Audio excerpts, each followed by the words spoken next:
personal sekali ya, mulai dari bunga anggrek, bunga kesukaan Bu Mega, kemudian ada juga minyak urut atau juga kata Bu Puan, ya biasalah ngasih vitamin kayak gitu. Kalau kita membaca gestur antara keduanya soal saling memberi barang yang personal sekali kesannya, seperti apa Mas? Ya, saya kira memang secara politik ini ingin memberikan kesan bahwa Megawati dengan Prabowo Subianto itu memiliki hubungan politik yang cukup baik secara personal dan bahkan bisa melampaui hubungan-hubungan yang terkait dengan politik.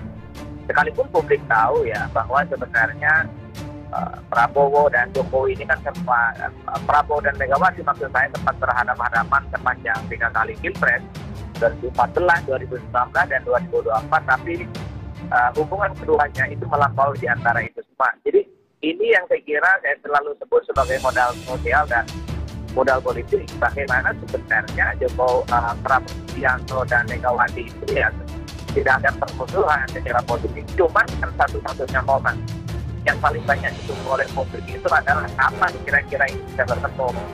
Karena ketika secara politik chemistry-nya sudah terbangun, secara personal juga sangat-sangat, ya tentu momen satu-satunya yang bisa membuktikan bahwa keduanya baik-baik saja, ya memang harus segera bertemu. Saya kira di situ Mbak konteksnya. Nah Mas Adi, kalau itu bisa jadi modal politik, modal sosial, mencermatinya juga pemberian dari Presiden Prabowo Subianto sebagai Ketua Umum Gerindra kepada Megawati Soekarno Putri, Ketua Umum PDIP, hanyakah sebatas menjaga keakraban itu atau bisa kita lihat lebih jauh lagi?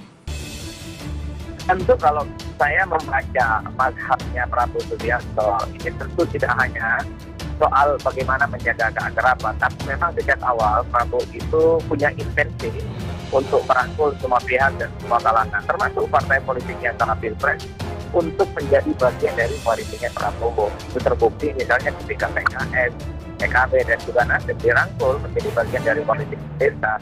Artinya apa? Secara gestur politik memang tidak bisa dibantah bahwa sebenarnya Prabowo sekalipun itu juga ingin menjadikan PDIP sebagai koalisi mereka.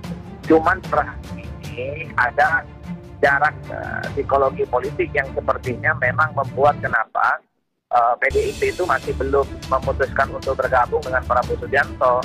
Apa jarak politiknya? Sepertinya ya kawan-kawan PDIP itu masih belum ya, terkait dengan kekalahan Pilpres di 2024 yang menurut mereka penuh dengan kedoliman, penuh dengan ketidakadilan, sehingga mereka itu dikalahkan dalam Pilpres. Ini yang saya kira memang agak rumit untuk menjelaskan kepada publik ya, khususnya satu sisi Prabowo dan Megawati itu tidak ada persoalan apapun, hubungan keduanya cukup mesra, tapi pertemuan politik satu sama yang lainnya itu agak sulit untuk diwujudkan. Bahkan per hari ini kalau kita mendengarkan narasi-narasi politik PDIP, itu kan memang agak sedikit paradoks ya. Satu sisi berada di luar kekuasaan, tapi sisi yang lainnya PDIP itu meminta kepada kader PDIP, kepada elit PDIP untuk mendukung penuh bagaimana visi misi dan semua program yang ingin diwujudkan oleh Prabowo Subianto. Jadi di situ konteksnya Mbak. Nah, artinya kalau misalnya ya seakrab tadi hubungannya baik sekali, bahkan PDIP juga memberikan arahan untuk membantu pemerintah, membantu Presiden Prabowo Subianto. Yang jadi ganjalan hanya psikologi tadi atau ada faktor-faktor lain sebenarnya yang masih menjadi pertimbangan Bu Mega? Saya sih membaca ini tentu untuk membuktikan bahwa sebenarnya pada level konstituen PDIP per hari ini masih belum banyak juga yang sebenarnya ingin bergabung dengan Prabowo Subianto. Kita tahu bahwa sebenarnya PDIP ini adalah DNA-nya adalah DNA oposisi.